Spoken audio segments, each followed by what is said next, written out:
Welcome back to the channel, guys. I hope you guys are doing well. Hope you guys enjoyed your holiday. Merry Christmas to everyone. I know not everybody celebrates Christmas, but I do celebrate Christmas, and I just want to say Merry Christmas to you guys. Hopefully you spent some good time with your family, had a little bit of a relaxing time. Hopefully you didn't gain too much weight like me. I ate way too much food, but it's all good. Every now and then it's okay. I went to the gym today. Hopefully some of these pounds are going to come off. But anyway, I really appreciate you guys. Thank you so much for looking at my previous videos. But we got a lot to talk about today. So I hope you guys enjoy. Don't forget to hit the like button, subscribe to the channel. Let's go and jump in. All right. Welcome to Rob Schmidt tonight. It is that weird time of the year. The days are all blurring together. Most of us are barely working. Joe Biden is in the Caribbean. Washington is very quiet. But the H1B visa has created drama in MAGA world as we barrel toward the new year with just 25 days until Trump takes over. The visa, part of the Immigration Act of 1990, allows companies to recruit foreign talent for specialty jobs, mostly in engineering, science, tech, that kind of thing. Now, just to let you guys know, these H1B visas, there's always loopholes. There's always ways around being able to hire cheap labor to essentially save these big companies money and steal jobs away from hardworking Americans. And, you'll hear all sorts of excuses for why they do it, why they needed to do it and whatnot. But there's a lot to cover here. And some of this information is actually going to be brand new to you. And for others, it will actually be rather disturbing when you find out what they're doing here. But many claim that there are loopholes that allow companies to use this visa to bring in cheap foreign labor to replace very expensive Americans. A tech entrepreneur named Sriram Krishnan was recently appointed by Trump to advise the White House on AI. This week, Krishnan is getting attacked by MAGA world for wanting to end the caps on these visas to allow more people from his native India to take these American jobs. Now, you got to think to yourself, he wants to remove the caps that are being placed on how many visas. Basically, if you remove the caps, then more people from, in this particular person's case, more people from India would be able to come into America. And from his perspective, I don't know this guy, but I'm assuming he's like, hey, let me look out for my people. If I'm going to help Trump figure out AI, because Trump hired him to help him to understand AI, how to leverage AI, how to protect, hopefully, America from the detriment that AI could theoretically bring to the country, to citizens, from a cybersecurity perspective. Well, he's thinking to himself, more than likely saying, hey, if you're going to hire me to share my expertise with AI, I'm going to see how many more of my native Indians can come into America. Basically, I understand both sides is what I'm saying. I can understand why he would want to bring more of his family members, perhaps friends, colleagues, relatives into the country. America is a place of opportunity. But the question is that going to sacrifice, if Trump were to increase the cap, and y'all let me know what you think, should Trump consider increasing the cap? Or will increasing the cap negatively affect Americans' ability to secure some of these jobs that would ultimately likely go to more people that are coming in on these H1B visas? Let me know. The world is out there saying this doesn't sound very America first. Controversy over the H1B visa goes all the way back to Trump's first term and was covered like this by 60 Minutes back in 2017. You see it right there. It appears Trump's new AI advisor wants to end the caps on these kinds of visas. Now, the thing is there are some skill sets that are not quite as much in abundance here in America as they are in other countries. And so there are some cases when we do need people from overseas, but just wanted to add that little tidbit. It's meaning more of them, right? And he's actually getting support for this from some of the most popular people in MAGA world, including Elon Musk, Vivek Ramaswamy, and David Sachs. Vivek posting, the reason top tech companies often hire foreign-born and first-generation engineers over native Americans isn't because of the innate American IQ deficit, which he calls a lazy and wrong explanation. He says a key part of it comes down to the C word, culture. Tough questions demand tough answers. And if we're really serious about fixing the problem, we have to confront the truth. Our American culture has venerated mediocrity over excellence for way too long, at least since the 90s and likely longer than that. That doesn't start in college. It starts young, Vivek says. A culture that celebrates the prom queen over the math Olympiad champ or the jock over the valedictorian will not produce the best engineers. Something to think about. Now, Vivek, and let me know if you guys agree with Vivek or disagree. He's basically saying that American culture has venerated mediocrity over excellence for way too long. He's saying that it doesn't start in college, it starts young. So basically, our culture, he's saying, it celebrates the prom queen over the math Olympiad champ. In other words, you get praise here in America for being pretty or for being handsome, over being smart academically. He also goes on to say, or the jock over the valedictorian. In other words, the physically capable, the best, the football player, the track athlete, the best, the basketball player, the soccer player, the swim team, right? Tennis, freaking pickleball right? So basically he's saying that Americans tend to basically give, the spotlight and all the attention and all of the congratulations and whatnot over the athletes versus the valedictorian or the intellect. And so his argument is that because of our culture here in America, Vivek is saying this will not produce the best engineers. What do y'all think about that? Elon posting on Christmas Day, it comes down to this. Do you want America to win or do you want America to lose? If you force the world's best talent to play for the other side, America will lose. End of story. That's an interesting point, though. I mean, like if America doesn't open up, make itself available to allow some of these talented individuals to come into our country and work for some of our companies and corporations, what happens if we say no and they choose to work somewhere else? So their argument has been long held, right? Much of America's strength comes from skimming the cream, taking the best people from all around the world, which is what America has long done. Now, so far, Trump has not waded into this water yet because this is a very complicated issue.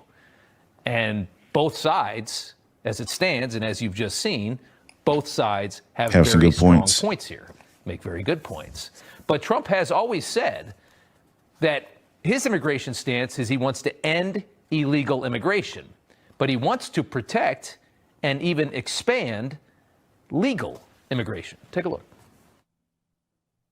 I want a lot of people to come. Now, before we get to this, comment down below if you know of anyone, or maybe you personally have experienced not being able to get a job because of too many overseas people coming into the country, blocking you from getting a job, or maybe you lost a job due to this very situation that Rob is talking about, that Rob Schmidt is talking about here, where you lost your job because someone came in from another country on an H1B visa and replaced your job by being cheaper labor. Let me know if you guys have experienced anything like that in your lifetime. Into our country, but I want them to come in legally. The people that have been treated very unfairly are the people that have been online for 10 years to come into the country.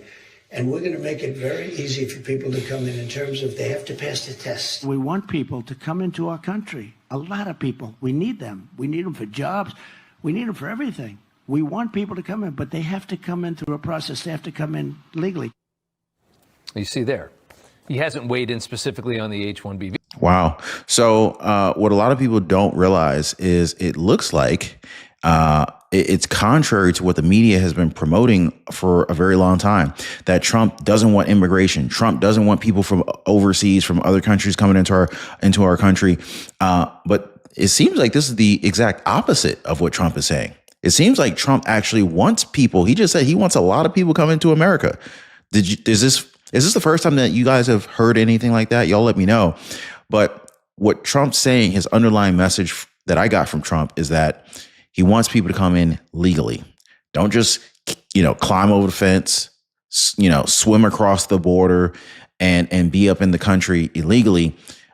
Trump is saying that he wants more people to come into the country, but through the legal process. And he's using the likes of Tom Homan's expertise, the recently titled border czar, to kind of help carry that out. Tom Homan will be carrying out according to Trump, the largest deportation process in American history, but more on that later. Visa, but that's how he is on immigration, and you know that. But this issue is pitting MAGA loyalists against each other. Here's a take that you probably wouldn't expect. Nikki Haley, whose parents immigrated here from India and is seen as the moderate conservative, saying this: there is nothing wrong with American workers or American culture. All you have to do is look at the border and see how many want what we have. We should be investing and prioritizing in Americans, not foreign workers. So Nikki Haley, parents from India, not a fan of the H1B visa. Wow.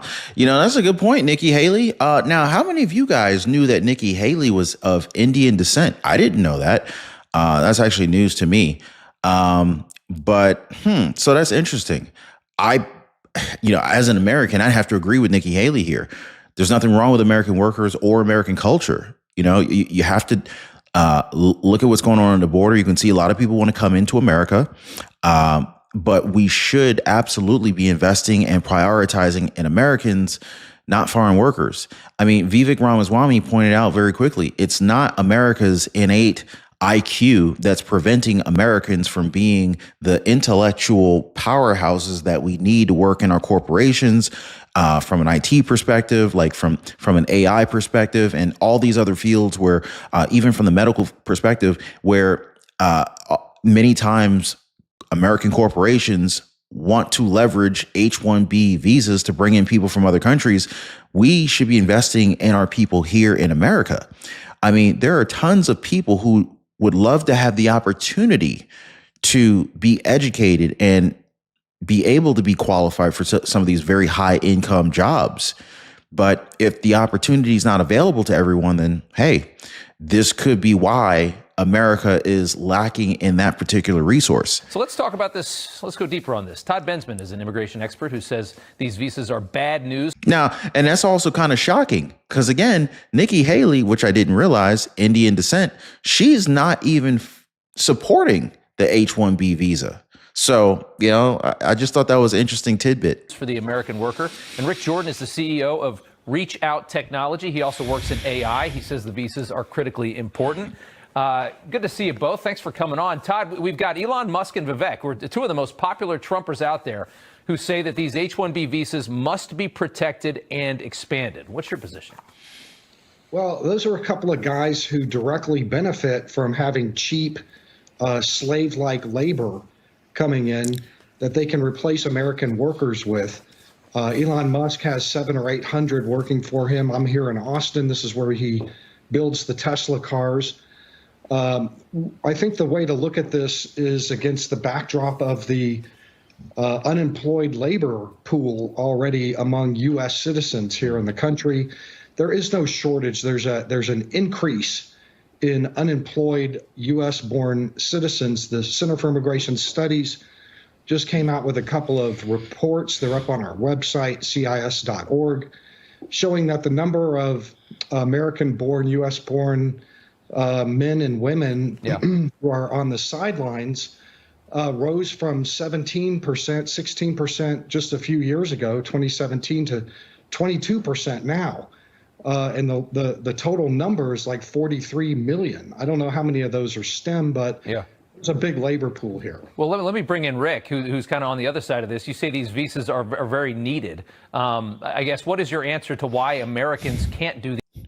Wow. So, I mean, so are we having a shortage of skilled labor? Because now, I mean, he's saying that this is a large labor pool that is looking for work that, that need jobs, right? But are these people qualified for some of these technical positions that they're oftentimes using H-1B workers to fulfill? That's the real question. These jobs. Yeah, I think we're not making a good separation between where these visas really are needed. I mean, you brought up Elon Musk, right? And It's not 7 or 800. Just in 2024 alone, Tesla had 1,787 H1B visas approved. Now, if you take a look at it from this, everybody benefits from Tesla, right? Maybe not the Cybertruck these days because the demand went down a bit, but Tesla as a whole is a very huge part of American culture. You know, of course, we've got Starlink and SpaceX that go right along. The Cybertruck is ugly. I don't care. I don't care what you say. The Cybertruck is ugly. Along with that, there would not be those companies, those American companies, if this program did not exist in the way that it is. And I appreciate, ironically, because I'm not a huge Biden fan, that the Biden administration enacted this new rule, you know, because we've got people like entrepreneurs now that are with the new rule that goes into effect where foreign entrepreneurs can come over and essentially apply for their own H-1B visa through their new company. Well, I think there should be restrictions on that, especially industry-wise. What? Let's say cyber. Wait a second. So Biden just put in a new rule, a new law that lets a foreign person come into the United States, start a country, and then they can apply for their own H-1B visas to bring in more of their overseas friends and family. Like, what in the world? Security, but if we've got a really smart person that can go to bat for us against China or Russia, let's let them in. Yeah. I mean, Todd, when I listen to your argument, you make good points. I think there's actually excellent points on both sides of this. I think that's why Trump's not touching it, at least not yet. But I think the one fault that I see in your argument is that you say that, you know, Elon supports it because he's got a vested interest. I don't think Elon Musk cares at all about how much money it costs him to run Tesla. I mean, he's blown tons of cash, and I think in the name of doing what he thinks is right. So it seems hard for me to believe that Elon supports this visa because he wants to save a few bucks at Tesla. Well, okay, maybe Elon, as the richest man in the world. Yeah, that's a good point. That's a good point. Elon Musk. I mean, is Elon Musk a trillionaire yet? I mean, think about it. I mean, like, let's just do the math here. If Elon Musk were to, I don't know, save, let's do the math for real here. So where's my calculator? Okay. How do I get rid of this? Okay. So my calculator's here. I already had it out. All right. So let's just say the average engineer that works for Tesla makes, I don't know, let's just say $180,000 a year, right? So $180,000 a year. And Elon Musk has, I think he said 17 or 1,800 approved H-1B visas, right? So let's just go ahead and multiply that times 1,800, right? So 1,800 people are making $180,000 a year, right? And they're able to work for half of what Americans are making, right? So Americans at $180,000 a year salary would have cost Tesla theoretically $324 million, right? But if Elon Musk is able to bring in some H-1B visa folks for half that price, let's go ahead and divide it by 2. You're at $162 million. So when Tesla is generating what? Let's look it up real quick here. How much is Tesla annual revenue? Right. So Tesla's annual revenue was $96.773 billion in 2023. So then when we look at it, it's like, okay, this is like not even $1 billion. This is not even like, this is like 16% of $1 billion. In other words, this is a drop in the bucket in terms of savings, in terms of savings on salary that Elon Musk would save if he were to hire 1,800 H-1B visas at half the price of what American workers would be theoretically earning, right? So when you look at the math like that, it makes you think, hey, is Elon Musk really hiring H-1B workers to save money? Or is there something else here? Maybe there is something to the fact that maybe there aren't enough skilled labor that is needed in order to carry out the work that's needed at Tesla to build out the Cybertrucks, to build out the the new batteries that are going into a lot of these new lithium ion batteries that are going into these cars. And also, not to mention all of the different automated processes and the driverless technology that Tesla employs in a lot of these models. Maybe Americans don't have the skills, because it looks like a lot of money that he's saving, theoretically, $162 million. But when you generate $96 billion in 1 year, $162 million, that's probably the income after that's probably what Tesla's making after 1 day of being in business. Maybe less profit motivated, although I'm sure he wants to turn a profit. But keep in mind, in recent weeks since the election, we've seen a whole bunch of Silicon Valley types go to Mar-a-Lago hat in hand, Mark Zuckerberg, et cetera. And I venture to say that, or to guess, that they're not there just to say hello, congratulations. They have interests, which is cheap labor, cheaper labor than what they'd have to pay a U.S. citizen. And that all equals profit. This is really about profit, not so much about filling jobs that Americans won't do. I think that there are lots of Americans out there who would do these jobs. There's millions, 40 million plus in the labor force that are on the sidelines, many of them with degrees. And keep in mind that within MAGA, this is just a family fight, kind of like at Thanksgiving or something. Right. But America First is all about protecting U.S. jobs. So Trump has this tension between his promise to American steel workers and auto workers that he made all during the campaign, for example, and his immigration desire to bring more legal immigrants here too. It's that's what I'm getting at. I think you're disproving your own point there, Todd. Truly, I think you are. I mean, I like you as a human, Todd, but I mean, you're disproving your own points. You're talking about auto workers, and you're really getting a manufacturing, which yes, and you're talking about Zuckerberg and all these tech tycoons that are going down to Mar-a-Lago. The key phrase is tech tycoons.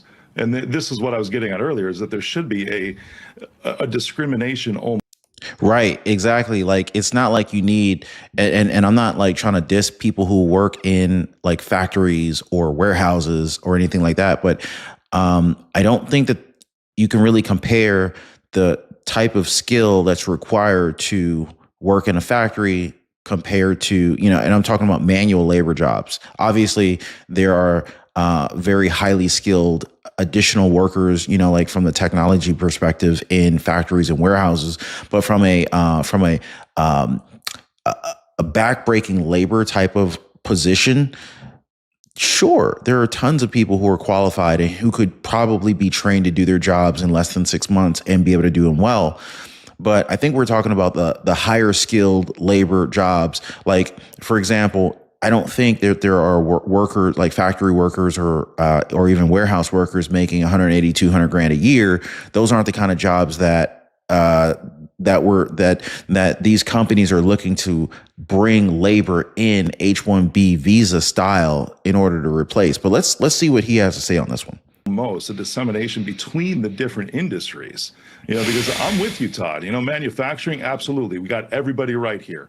I mean, let's go back to old school where it's apprenticeships and you learn the trade and you can fill the lines and make the widgets. Yeah. Tech, though, is a different story. We're behind.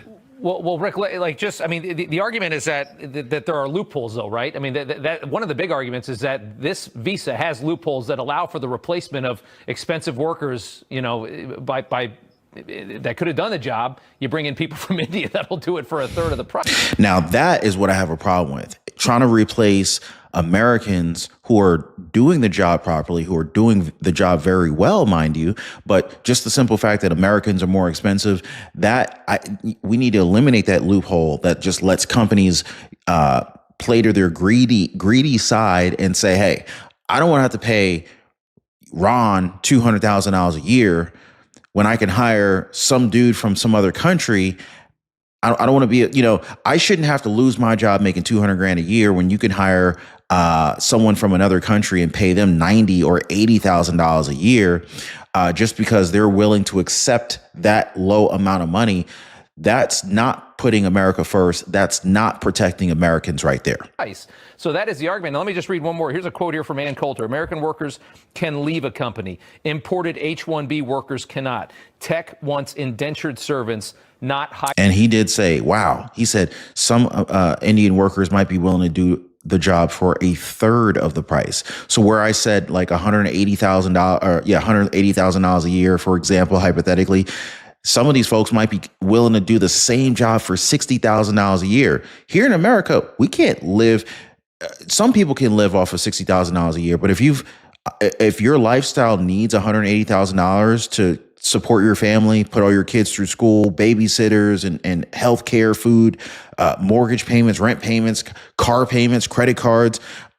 And then on top of that, you're not taking home $180,000 a year. You're paying tax on that. So you might take home like, I don't know, 130 out of the 180. So I'm just saying. Skilled workers. Your response to that, Rick, before I let you guys go. Oh yeah, I think that's more of a marriage is what they're talking about, because we don't want to pay all the money. I mean, wow. So what Ann Coulter is basically saying is American workers can leave a company. Imported H1B workers can't.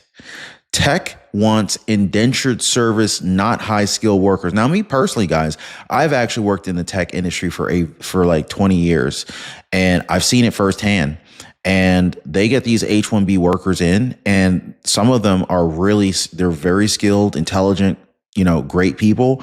But our system screws those people over just as much as we get screwed over as Americans, because some of these folks, they literally just essentially get abused, and then they're scared to leave the company to go to another one, because if they do, then they would likely end up being sent back to their home country. It really screws anyone who's not at the top. It's a dirty game, but I'm really hoping that this new administration can kind of like make it more beneficial to Americans here. a company perspective, I understand this. I've looked at this process before, of course, bringing people over, and it's an expensive process for an employer.